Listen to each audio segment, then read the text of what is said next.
The watcher presents Hollywood movie the suicide squad. आपने super heroes को तो अक्सर दुनिया बचाते या बुराई के खिलाफ लड़ते देखा होगा, पर आज मामला थोड़ा अलग होने वाला है क्योंकि आज आप देखेंगे सुपर विलन्स कौन सुपर हीरोज का काम करते हैं। हाँ, वो बात अलग है कि वो ये करना नहीं चाहते थे और उनसे जबरदस्ती ये काम करवाने के लिए उनके दिमाग में बॉम्ब फिट कर दिया गया हो। पर क्या फर्क पड़ता है, जो भी हो, बस इतना जान लीजिए कि आज आप सुपर विलन्स को सुपर हीरोज बनता हुआ देखेंगे। तो शुरुआत कुछ इस तरह होती है। जल्लाद एमेंडा अपने एक ऑफिसर रिक के साथ हार्ली क्विन, कैप्टन बूमर और कुछ सुपर विलन्स के दिमाग में बॉम्ब फिट करके सभी को एक मिशन पर भेजती है और इन्हें पूरी छूट दी जाती है वो करने के लिए जिसमें ये माहिर रहते हैं, तबाही। तो अपने टारगेट पॉइंट पर पहुंचकर ये लोग ठीक वैसा ही करते हैं। वहां उतरते के साथ हमारे सारे सुपर विलन्स तबाह हो जाते हैं और इनका नामो निशान मिट जाता है। मिट जाता है? एक मिनट, लगता है मुझसे कुछ गलती हो गई। Let me check.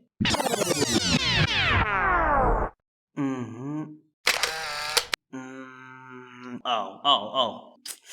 सॉरी दोस्तों, कोई गलती नहीं हुई थी। सभी उतरते के साथ कुत्ते की मौत मारे जाते हैं, पर हमारी हार्ली क्विन बच जाती है और उसी के साथ रिक भी लड़ाई के वक्त टीम से अलग हो गया था तो वो भी बच जाता है। हालांकि वो बात अलग है कि ये दोनों पकड़े भी जाते हैं। पर यहाँ जहाँ एक तरफ हमारी इस टीम की धज्जियां उड़ गई रहती है, वहीं इसी इलाके की दूसरी तरफ एमेंडा की एक और टीम लैंड करती है, वो भी सही सलामत। और यहाँ इससे ये सवाल उठता है कि ये लोग कौन है और एमेंडा की टीम में होने के बावजूद ये लोग हार्ली और उसकी टीम को बचाने क्यों नहीं गए या लड़ाई में उनका साथ क्यों नहीं दिया। और इससे भी बड़ी बात कि जो लोग खुद तबाही के लिए ही जाने जाते थे वो एक ही बार में खुद तबाह कैसे हो गए। और आखिरी बात कि जिस मिशन की वजह से इनका ये हाल हुआ वो मिशन क्या था। सवाल इतने हैं कि शुरुआत में ही दिमाग का दही हो गया। पर कोई ना, टेंशन की कोई बात नहीं, क्योंकि मुझे पता है इन सारे सवालों का जवाब कहाँ मिलेगा। तो इसके लिए हमें सब कुछ वापस शुरुआत से शुरू करना पड़ेगा, जब एमेंडा इस मिशन की तैयारी कर रही थी। तो यहाँ होता यह है कि जब एमेंडा ने हार्ली की टीम को तैयार किया था तभी इसी के साथ उसने एक दूसरी टीम भी तैयार किया था जिसमें blood spot, peace maker, king shark, red catcher और पोल्का डॉट रहते हैं। और इनका मिशन कोर्टो मैट्रिक्स आइलैंड जाकर उनके खुफिया लैब जूटन हायन को तबाह करने का था ताकि वो अपने स्टारफिश प्रोजेक्ट को आगे ना बढ़ा पाए, क्योंकि वो अमेरिका के साथ साथ पूरी दुनिया को बर्बाद करना चाहते थे। और वही इनके मिशन में कोई रुकावट ना आए, इसीलिए एमेंडा ने हार्ली की टीम को पहले भेजकर कोर्टो मैट्रिक्स की मिलिट्री का ध्यान भटकाने का प्लान बनाया, इन बेचारों को एक चारे की तरह यूज करके। तो ये था पूरा मामला। अब वापस आते हैं अपने प्रेजेंट में। तो आइलैंड पहुंचकर ब्लड स्पॉट की टीम सुबह होने का इंतजार कर रही होती है कि तभी बेस में एमेंडा को रिक के ट्रैकर से पता चलता है कि वो अभी भी जिंदा है। तो एमेंडा तुरंत ब्लड स्पॉट को मेन मिशन में आगे बढ़ने से पहले रिक को छुड़ाने का ऑर्डर देती है। तो ब्लड स्पॉट पूरी टीम को लेकर पहुंच जाता है उस इलाके में जहां रिक को बंदी बनाकर रखा होता है और फिर एक एक करके ये लोग वहां मौजूद सभी को मार देते हैं। पर इन सब में सबसे मजेदार बात पता है क्या रहती है?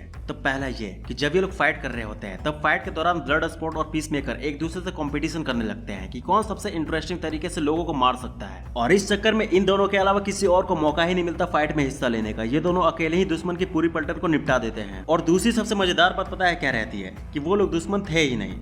हाँ, मतलब इन लोगों ने जितने लोगों को टपकाया रहता है वो बेचारे सभी कोर्टो मैट्रिक्स के सताए गए लोग रहते हैं, जो बेचारे अपने हक के लिए वहाँ की गवर्नमेंट से बगावत कर रहे थे। और उन्होंने रिक को बंदी नहीं बनाया था बल्कि उल्टा उसे कोर्टो की मिलिट्री से बचाया था। पर सच्चाई जानने से पहले ये लोग सभी को निपटा चुके होते हैं। पर इससे पहले ये लोग अपनी हरकतों के लिए शर्म से मरते हैं। सोल, जो कि उन बेचारों की लीडर रहती है, इन्हें माफ कर देती है क्योंकि इन सब का मिशन एक ही रहता है। तो फिलहाल इन्हें थोड़ा आराम देते हैं और चलते हैं हार्ली की तरफ। तो हार्ली यहाँ पूरी रात से एक गड्ढे में कैद पगला रही होती है कि तभी कोर्टो के सिपाही हार्ली के पास आते हैं और उसे अच्छी तरह से तैयार कर सिल्वियो के पास लेकर जाते हैं, जो कोर्टो का नया प्रेसिडेंट बन गया रहता है। कोर्टो के पुराने प्रेसिडेंट के साथ साथ उसके पूरे खानदान को मारकर बीच सड़क पर लटकाने के बाद से। तो यहाँ सिल्वियो हार्ली से मिलता है और उसे बताता है कि उसे उसके पास लाने का मकसद ये है कि वो उसे बहुत पसंद करता है और उससे शादी करना चाहता है, ताकि कोर्टो के लोगों को भी लगे कि उनका प्रेसिडेंट कोई मामूली इंसान नहीं है। और सारी बातें बताने के बाद सिल्वियो हार्ली को इम्प्रेस करने की कोशिश करता है और इत्तेफाक से हार्ली इम्प्रेस भी हो जाती है और बात करते करते वो उसे गोली मार देती है। अब आप यहाँ ये सोच रहे होंगे कि ये किस टाइप का इंप्रेशन था। तो हार्ली की ऐसी हरकत पर चौंकने वाली कोई खास बात नहीं रहती, क्योंकि बात बहुत सिंपल थी। गलती यहाँ सिल्वियो की है। सिल्वियो को समझना चाहिए था कि जिस लड़की को जोकर तक नहीं संभाल पाया उस लड़की के सामने एक तो वो बिना प्रोटेक्शन के घूम रहा था और ऊपर से फ्लो में उसने हार्ली से ये कह दिया होता है कि उसे बच्चे पसंद नहीं है। और हार्ली की एक खास बात ये थी कि वो बच्चों को लेकर कुछ ज्यादा इंसेंटिव हो जाया करती थी।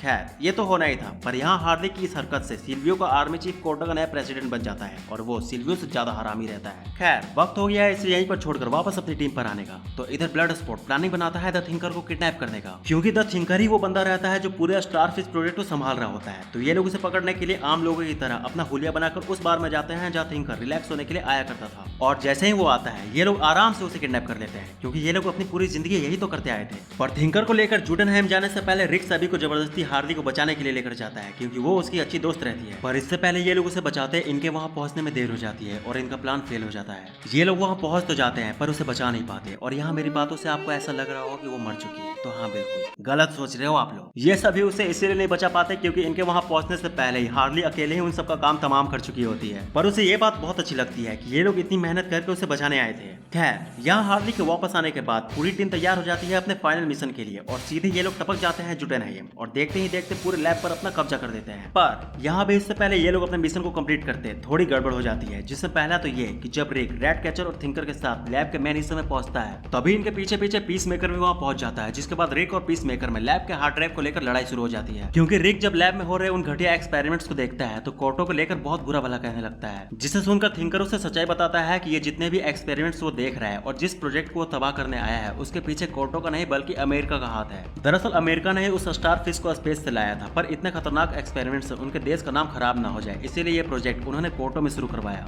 और जब तक ये प्रोजेक्ट उनके मन मुताबिक चल रहा था, यही सिल्वियो का प्रेसिडेंट बनने से पहले, तब तक उन्हें कोई दिक्कत नहीं थी। पर जैसे ही सिल्वियो प्रेसिडेंट बन गया और उसने अमेरिका से बगावत शुरू कर दी, तब अमेरिका को ये डर हो गया कि कहीं उनका ये घिनौना राज सबके सामने ना खुल जाए और इसी डर की वजह से उन्होंने सुसाइड स्क्वाड का सहारा लिया पूरे जुटेनहाइम को तबाह करवा के सारे सबूत मिटाने का। तो ये सारी सच्चाई जानने के बाद रिक सारे सबूतों को पूरी दुनिया के सामने लाना चाहता था और वह ऐसा कर भी सकता था क्योंकि उसके दिमाग में कोई बॉम्ब फिट नहीं था, तो उसे मरने का भी डर नहीं था। और पीस मेकर उसे ऐसा करने से रोकने इसीलिए आता है क्योंकि एमेंडा ने उससे ये डील किया होता है कि अगर कभी मिशन के बीच ऐसा सिचुएशन आया तो उसे पूरी टीम के खिलाफ जाना होगा, वरना वो उसका सिर उड़ा देगी। तो यहाँ हालात ऐसे बनते हैं कि दोनों के पास लड़ने के लिए अपने अपने वजह रहते हैं और उन्हें मजबूरी में लड़ना ही पड़ता है। और यहाँ क्योंकि पीस मेकर रिक से ज्यादा स्किल्ड फाइटर रहता है, तो लड़ते लड़ते वो ना चाहते हुए भी रिक को जान से मार देता है। और वहीं दूसरी तरफ जब ब्लड स्पॉट, हार्ली और पोल्का डॉट लैब में पहले से ही मौजूद कुछ सिपाही से लड़ रहे होते हैं, तभी पोल्का डॉट का एक डॉट गलती से इनके ही सेट की हुई बॉम्ब से टकरा जाता है जो इन्होंने पूरे जुटेनहाइम को उड़ाने के लिए लगाया होता है। और क्योंकि वो बॉम्ब बाकी बॉम्ब से भी कनेक्ट रहता है तो पूरा जुटेनहाइम इनके अंदर रहते ही तबाह हो जाता है। पर इनकी किस्मत अच्छी रहती है, ये सभी बच जाते हैं। पर बात यही खत्म नहीं होती। सब कुछ शांत होते ही पीस मेकर तुरंत रेड कैचर को मार दे जाता है क्योंकि उसने उसे रिक को मारते हुए देख लिया था। पर इससे पहले वो उसे मारता, ब्लड स्पॉट ऊपर से गिरता हुआ अचानक इन दोनों के पास पहुंच जाता है और हालात देखकर तुरंत समझ जाता है कि कुछ गड़बड़ है, तो वो तुरंत पीस मेकर पर गोली चला देता है। और यहाँ ये एक सेकंड बहुत इंटरेस्टिंग रहती है क्योंकि यहाँ होता यह है कि ब्लड स्पॉट के गोली चलाते हैं, पीस मेकर भी उस पर गोली चलाता है इस कॉन्फिडेंस के साथ कि उसकी गोली ब्लड स्पॉट से हर बार छोटी रहती है तो उसकी गोली ब्लड स्पॉट की गोली को चीर देगी। पर यहाँ होता उल्टा है, उल्टा ब्लड स्पॉट की गोली पीस मेकर की गोली को चीर देती है और यही नहीं बल्कि उसकी गोली को चीरती हुई उसे भी मार देती है। और जब पीस मेकर उससे पूछता है कि ये कैसे हुआ, तो ब्लड स्पॉट उसे बताता है कि जब उसने शुरुआत में उसकी गन का मजाक उड़ाया था कि वो बड़ी गन यूज करता है, तब वहाँ उसने उसके इस बात को सीरियसली लिया था और इस तरह के हालात के लिए अपने पास एक छोटी गन भी रख ली थी। पीस मेकर के मरते ही इनका मिशन कंप्लीट हो जाता है क्योंकि जुटेनहाइम तब तक पूरी तरह से तबाह हो गया रहता है और अब वक्त आ गया रहता है इनके वापस लौटने का। पर इससे पहले ये वापस लौटने का सोचते हैं, इनके सामने एक नई मुसीबत खड़ी हो जाती है। वैसे देखा जाए तो ये मुसीबत नई तो रहती है पर उसके साथ साथ बड़ी भी रहती है। दरअसल वो स्टारफिश अब किसी टैंकर में रखने वाली छोटी मछली नहीं रहती बल्कि किसी बिल्डिंग जितनी बड़ी हो गई रहती है और एक एक करके पूरे शहर को अपनी चपेट में ले रही होती है। और अपने आंखों के सामने हो रही तबाही को देखकर आखिरकार इन सुपर विलेंस के अंदर थोड़ी इंसानियत जग जाती है और ये सभी तुरंत शहर को बचाने के लिए आगे बढ़ते हैं। पर वहीं दूसरी तरफ इनकी इंसानियत एमेंडा को पसंद नहीं आती और क्योंकि उसका मिशन कंप्लीट हो गया रहता है तो वो सभी को धमकी देती है कि अगर वो वापस नहीं लौटे तो वो उनका सिर उड़ा देगी। और जब उसके धमकाने के बावजूद वो लोग वापस नहीं लौटते तो एमेंडा गुस्से में बॉम्ब के बटन को दबाने जाती है। पर यहाँ इससे पहले वो बटन दबाती उसकी एक जूनियर उसे मारकर बेहोश कर देती है क्योंकि उसके आसपास के लोग भी उसकी हैवानियत से फ्रस्ट्रेट हो गए रहते हैं। तो एमेंडा को बेहोश करने के बाद बेस के सभी लोग भी ब्लड स्पॉट और बाकी टीम की मदद करते हैं उन्हें सही तरह से गाइड कर, जिसके बाद सभी मिलकर एक साथ उस स्टारफिश पर अटैक करते हैं और इस लड़ाई में रेड कैचर वो करती है जिसकी किसी को उम्मीद नहीं रहती। दरअसल यहाँ होता यह है कि एक साथ हमला करने के बावजूद ये लोग उस स्टारफिश का कुछ नहीं बिगाड़ पाते, उल्टा उस हमले से चिड़चिड़ाकर वो स्टारफिश पोल्का डॉट को मार देती है। पर इससे पहले वो बाकियों को भी मारती। रेड कैचर अपने चूहों की मदद से उस स्टारफिश पर अटैक करती है और उसे पूरी तरह से खत्म कर देती है क्योंकि चूहों में एक खास बात रहती है और वो ये